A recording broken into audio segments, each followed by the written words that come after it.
It was a cold morning in December 2022.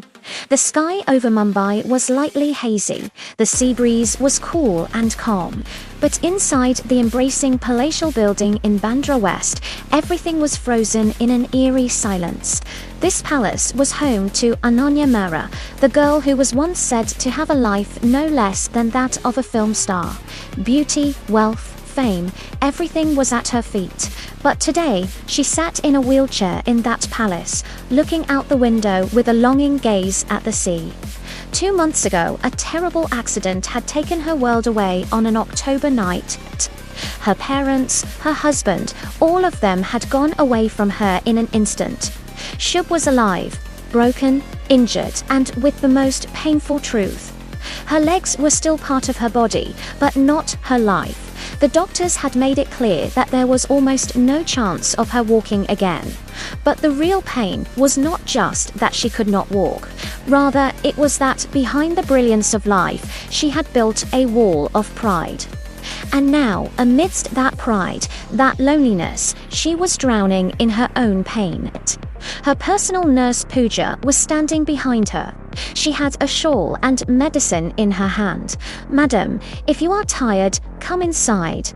Ananya gave a light but very bitter smile. "Tiredness, Pooja. I am tired since the day my world ended. What difference does it make whether I sit here or at home?" The leaves were moving in the wind, but everything in Ananya's life had stopped. She did not know that in a few days, a simple, poor young man would come to the door of that palace to change her fate, and that coming moment would change the story of her broken life forever. The next evening, the wind in Bandra was a bit heavy. The cold Seti wind coming from the sea was deepening the silence of that huge palace. Ananya sat in her wheelchair and looked at the distant sky. The same bitterness on her face, the same tiredness of accepting defeat. Pooja stood calmly, but there was a heavy emptiness between the two of them, as if life itself had stopped. Just then, the sound of someone walking slowly outside the gate came. Pooja became alert and said, "Who is there?" "This is a private area." But only a humble, soft voice answered, "Greetings, Banji. My name is Ravi Kumar. I do massage and traditional therapy. I heard that someone is seriously injured here. If you allow me, I want to help." Pooja was surprised when Ananya did not even look at her, just glanced at her simple clothes and laughed mockingly, a reproachful smile. "You will help me. You are not qualified to even enter this palace. And you will fix my leg." Ananya's voice was sharper and harsher than the sea breeze. Every word on Ravi felt like an arrow. But there was that calm expression on her face. "Madame, I am not forcing. Sometimes God helps with hands we do not even think about." Others' anger seemed to be aroused. The bus doctors had given up. "And you are a poor masseur. You will perform a miracle." Ravi lowered his head. "I am nothing, madam. God does whatever happens. I am just a medium." Others' restraint broke. Pain, anger, and pride boiled over together. "Okay, if you are so great, then prove it. If you can make me stand, make me able to walk, then I will give you everything. My house, my money, and yes, I will be your wife too." Pooja's hands trembled, but Ravi just looked at her silently. There was neither greed nor fear in his eyes, only kindness and a strange depth. Slowly, he said, "If this is what you want, then I will try." Andra was seething from within, and in that defiant anger, she gestured for Ravi to start. Ravi knelt down. He took out the oil from his old bag and very carefully touched Andra's feet and started massaging. The faint aroma of hot oil spread in the air. At first, Andra was laughing reproachfully. "Nothing will happen. I couldn't feel anything for 2 months." But after a while, the color of her face changed. She felt a slight warmth, as if a blocked vein was slowly waking up. Something stirred inside her. She held her breath. Then there was a slight movement in her legs. So small that no one else would have noticed. But for Andra, who had been immersed in the darkness for 2 months, it was like the first ray of a sun. "What was it?" she whispered. Pooja covered her face with her hands. "Madam, did you really feel it?" Andra's eyes widened. Her lips started to tremble. "This was the first time in 2 months that her body responded," Ravi said quietly. "That's enough for today, madame. If you want, I'll come back tomorrow." And without any preamble, he walked away. Anand continued to listen to the sound of her footsteps as she left. The darkness inside him stirred. There was fear too, but somewhere beneath it, a small, fragile hope burned. That maybe, just maybe, his life wasn't over yet. That night, the palace was filled with such silence that time itself seemed to have stopped. Outside, the waves of the sea were drowning in their own sound. But inside Anand, another scream was rising. A restlessness, a fear, and a faint hope that was not completely extinguished even as it died down. He sat in his wheelchair and looked at the lights of Mumbai burning in the distance near the window. That maybe, just maybe, his life wasn't over yet. That night, the palace was filled with such silence as if time itself had stopped. Outside, the waves of the sea were drowning in their own sound. But inside Anara, another scream was rising. A restlessness, a fear, and a faint hope that 609 was not completely extinguished even as it was dying down. He sat in his wheelchair and looked at the lights of Mumbai burning in the distance near the window. The light that once gave him a sense of his strength was making him feel even more alone today. His hands kept going to his feet. He was touching the place where Ravi had pressed in the evening. Was this really movement? This question kept echoing in his mind. Pooja brought milk. Anara was silent then. Pooja asked slowly, "Madame, has the pain increased?" Anara's voice broke. "Not pain. I just don't understand what happened today. Nothing has happened for 2 months."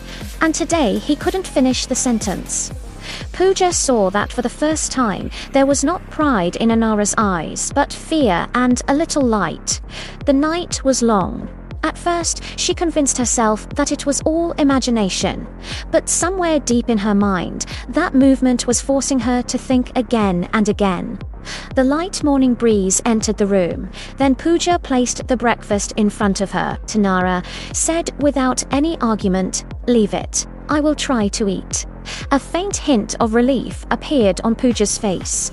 This was the first time in 2 months that Anara had accepted something without anger. But Anara's gaze kept rising towards the palace gate. She was startled by every slight sound. Her heart rate was getting faster with every step.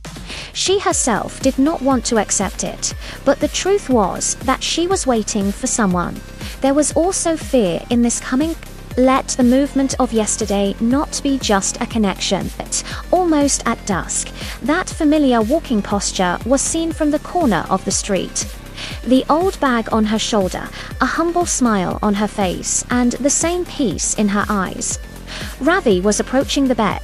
Anand felt a strange relief upon seeing her, along with a slight hesitation.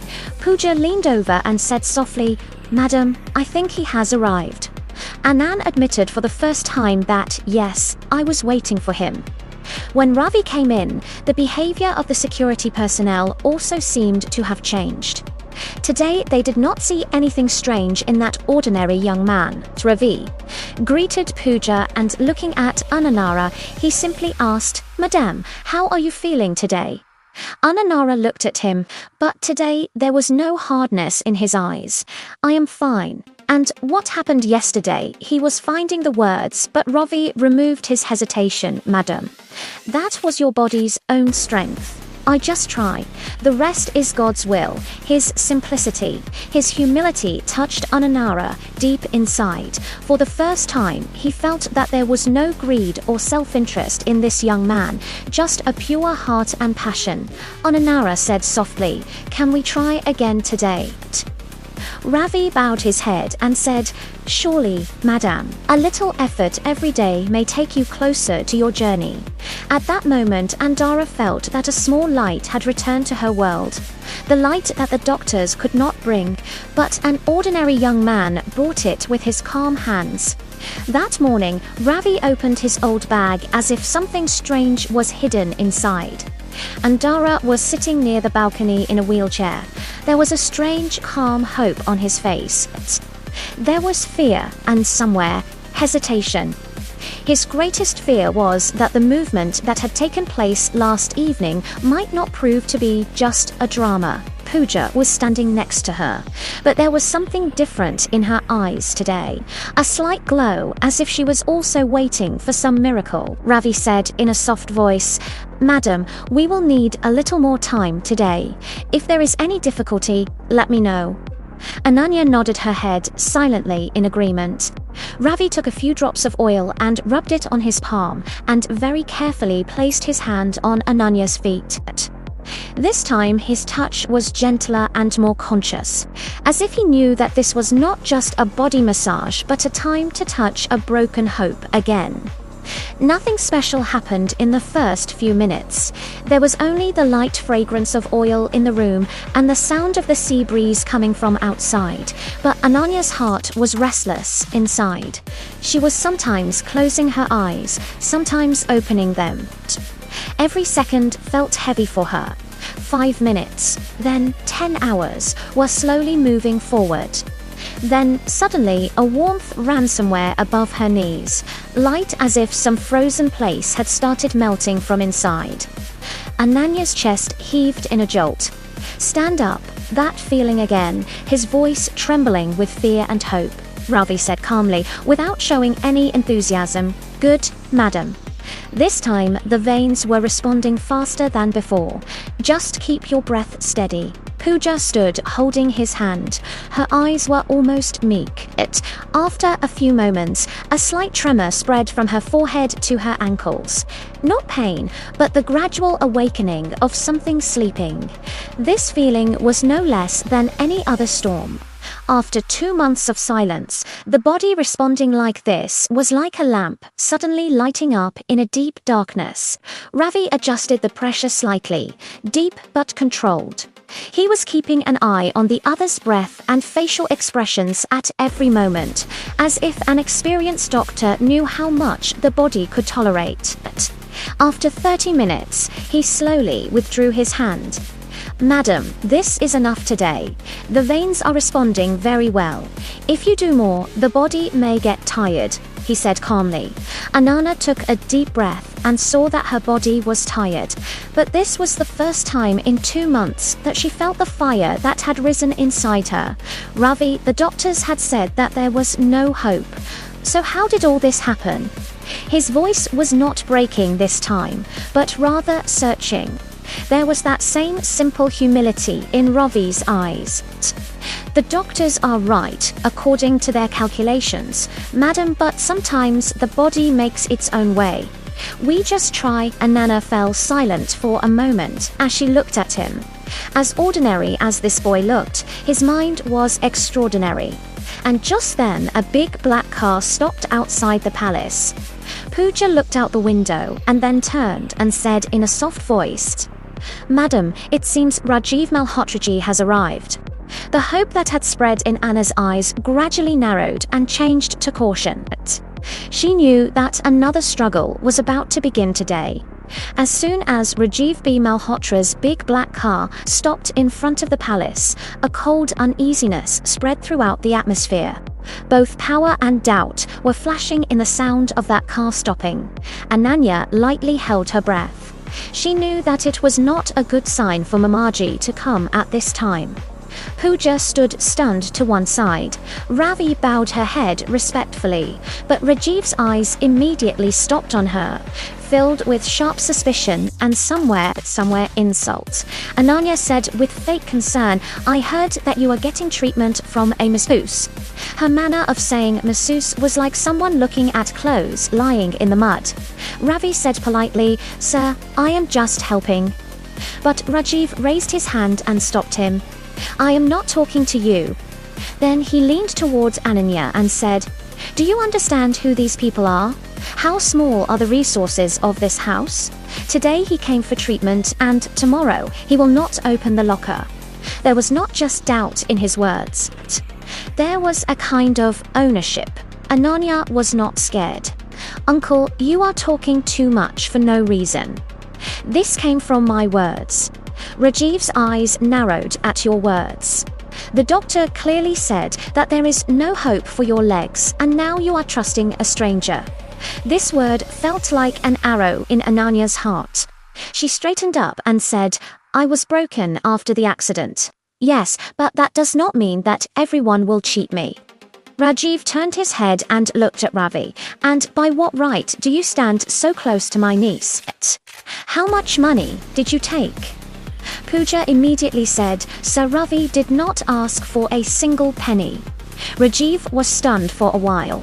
Then he became more suspicious. "Oh wow, why would someone come every day without money? This world does not do good work for free. Do you understand?" Ananya's face became hard. "If because of this my legs move after 2 months, then you call it greed. I call it hope." The atmosphere in the house suddenly became silent. Ravi looked at Ananya. There was no surprise in his eyes, but respect. Rajiv could not digest this change. "I mean, you have started trusting your son now." There was more fear in his voice than rebuke, fear that his control was weakening. "Okay," he said in a low voice. "From now on, this boy will not come to this house 1558. This is my decision." Ananya immediately said without hesitation, "No, this is my house, and he will come as long as I want." A storm of anger and disbelief rose in Rajiv's face. For him, this was not just treatment. This was the beginning of his loss of control. Ravi tried to calm the atmosphere. "If Madam wants, then I will," but Ananya made him do it. "No, Ravi, you will come in black. This is my decision." Rajiv took a deep breath, but the fire that burned in his eyes clearly told him that this conflict would not end here, and at that moment, without saying anything, all three felt that in the coming days this palace was going to be not only a treatment, but also a struggle. After Rajiv Malhotra left, a silence had settled in the palace that not only on the walls, but also on the hearts of others. His wheelchair stopped near the window from where the distant sound of the sea sometimes gave peace. But today there was restlessness in that too. The hope that had been slowly sprouting inside him until a while ago seemed to be trying to cool him down. But this time, Ananya was not about to break down. Pooja slowly came to her and said, "Madam, are you okay?" Ananya let out a light, tired breath. "Not okay, Pooja, but I will not break down like before." The calmness that had once characterized her was returning to her voice. Meanwhile, Rajiv was shouting to someone on the phone as he walked outside to the car. "Yes, call the meeting tomorrow. Get out the power of attorney papers. It's very important to keep an eye on the others, and on that boy too." His voice was clear, not with concern, but with fear of losing control. Inside, Ravi was packing his things and pausing to look at the others. There was a different kind of responsibility and complexity on her face today. "Madam," she said softly, "if the stress at home increases because of me, then I will tomorrow." Ananya immediately stopped her. "Ravi, if you don't come, then this victory will be Rajiv's, not mine. And I don't want to live on anyone's orders now. I want to live on my own strength. You will come black, and as long as necessary." At that time, Pooja said with a light smile, "What you are doing, Ravi brother, is truly a blessing." Ravi had a different kind of burden on his mind today, as if he felt that the road ahead was not only going to be one of treatment, but also of struggle. That evening, Ananya was alone in the house. Her breathing was clearly audible in the silence. She slowly placed her hands on her feet, closed her eyes, and remembered the vibrations of yesterday, the warmth of today. A new insistence was mixed in these memories that now she would not be dependent on anyone's kindness or anyone's decision. She held the handle of the wheelchair, leaned her body forward slightly, and slowly pressed it. No miracle happened, no big movement. But he felt a slight tingling sensation in his thigh, so much so that he was startled. He was also scared. This feeling should not be lost again. But behind that fear, there was a warm ray of hope. Ravi was right. He told himself that the body makes its own way. Just then, Pooja entered the room, and he was startled to see her like that. "Madame, you could have fallen." Ananya smiled, that quiet smile after a long time. "Pooja, today I am not for anyone. I tried for myself." Her words had that brightness that had been lost for a month. Pooja's eyes became humble. She knew that it was not just an attempt to stand. This was Ananya's first victory over her own weakness. A light breeze blew in the room, and Ananya felt for the first time that the coming time would be very difficult, especially full of Rajiv's intrigues. But she was not alone now, neither in her fight nor in her hope. And in that quiet moment of the night, a new dawn began to dawn inside her, which was bigger than any storm. The next morning, there was a slight chill in the palace, but there was such a heavy feeling in the air that it was weighing down Ananya's heart. She was sitting near the window and watching the waves of the sea, but in her mind, the light flicker of yesterday kept coming back, as if a small candle had suddenly lit up in a dark room. Pooja brought tea. Then she saw that Ananya's eyes were fixed somewhere far away. "Madame, you seem worried," she said slowly. Ananya took a soft breath. "I am not worried. I am just getting ready. I feel like something is going to happen today that will not be easy." Just then, Ravi came in with some hesitation, as if his feet were not light today either. "Namaste, madam," he said softly. Ananya smiled lightly. "I thought you might not come today out of fear." Ravi shook his head. "If I retreat because of fear, then I am no longer worthy of coming here." There was humility and steadfastness in his words, but the peace that was there at that moment was broken in an instant. Loud voices were coming from outside. Footsteps, the sound of papers, and the sound of authority. Rajiv Malhotra was entering the room with 2 lawyers and an accountant. One of the lawyers came into the room and looked around, as if he knew in advance that there was going to be some kind of imbalance here. Rajiv's eyes were fixed on the whole plan today. Ananya said in a sharp voice, "We have to get some urgent papers signed. Considering your health condition, I have to take this responsibility." The doctor also said the same. Hearing this, something inside Ananya broke. "Which doctor? When did you talk?" A sharp flash of suspicion rose in her eyes. Without looking at the papers, she said, "Which doctor did you talk to? Uncle, and when?" Rajiv was stunned for a moment. Then she said loudly, "Ananya, you are getting emotional. Why does this boy come every day for free? People in the world do nothing for free." She pointed her finger directly at Ravi. "I don't find him annoying." The lawyers also looked uncomfortable, as if Rajiv's authority was more than their presence. Ravi said calmly, "Sir, I am only doing what I promised. My work is done only with the permission of Madam Rajiv." Got angry. "I am leaving the house." But before he could finish speaking, Ananya said in a stern voice, "That's it." The house went silent. "No one will tell me what is right for me," Ananya said firmly, "and I will not sign any paper unless I want to." Rajiv's face turned red. He could not do anything because of anger, humiliation, and fear of losing control. He slowly walked out. The lawyers followed him. But as he left, it was clear in the eyes of one of them that there was something wrong with Rajiv's words. As soon as the door closed, the others' breathing quickened. Ravi slowly said, "Today you have won a very big fight." Ananya looked at him. "No, Roby, today has just begun. The real battle is ahead." And it was true because at that time, while going outside 2339, a hint of a new and more dangerous plan was emerging on Rajiv's face, as if this storm was not far away yet, but was standing on the run. But the afternoon rain was gradually making the sky of the palace heavier. The sound of the falling raindrops was deepening the silence of the room. Ananya was sitting near the window, but her mind was wandering somewhere far away. Rajiv's red eyes, his annoyance, and some dark plan hidden behind him. Pooja said while fixing the curtains, "Madam, today Mamaji seemed a little too angry.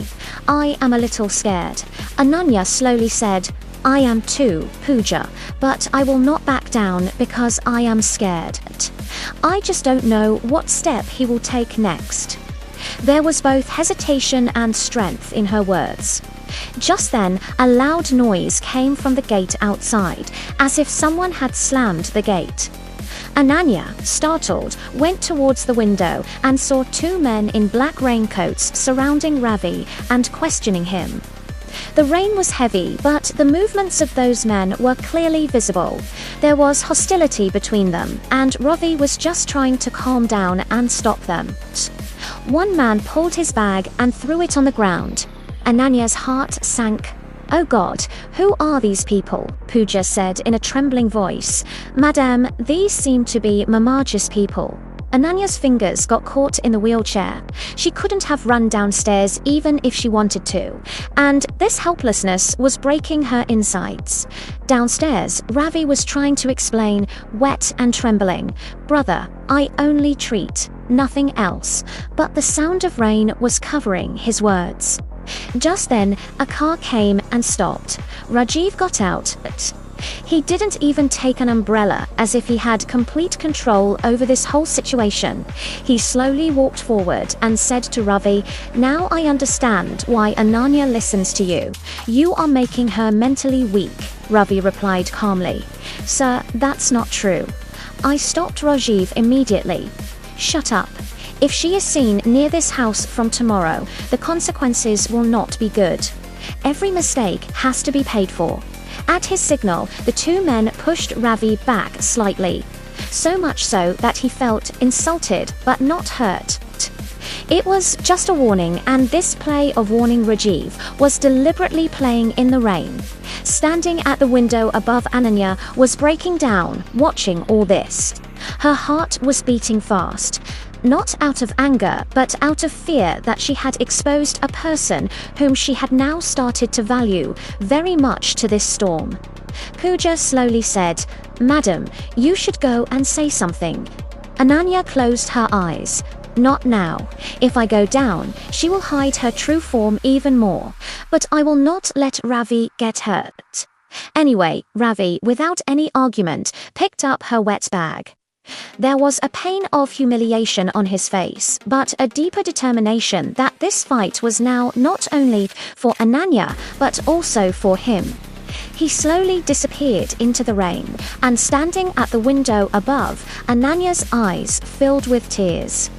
"Ravi, I will not leave you alone," he said slowly. "We will face this storm together, under any circumstances."